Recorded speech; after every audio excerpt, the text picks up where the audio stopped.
आपण बघत आहात आवाज कसमादेचा।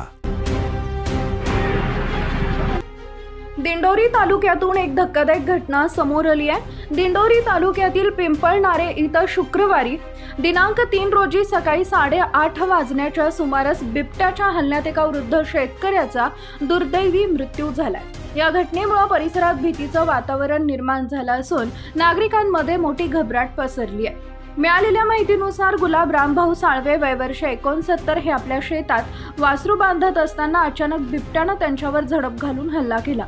हल्ल्यावेळी त्यांनी आरडाओरड केल्यानं त्यांचा मुलगा जीवन साळवे आणि सून सोनाली साळवे तत्काळ घटनास्थळी धावून आले। त्यांच्या येण्यानं बिबट्यानं तिथून पळ काढला। मात्र या हल्ल्यात गंभीर जखमी झालेल्या गुलाब साळवे यांना तातडीनं तळेगाव दिंडोरी येथील आरोग्य केंद्रात उपचारासाठी दाखल करण्यात आले, परंतु डॉक्टरांनी त्यांना मृत घोषित केले। या घटनेनंतर पिंपळनारे परिसरात बिबट्याची दहशत वाढली असून नागरिकांनी सतर्क राहण्याचं आवाहन करण्यात येत आहे। तसेच वन विभागाने तातडीनं उपाययोजना कराव्यात अशी मागणी स्थानिकांकडून केली जाते आहे।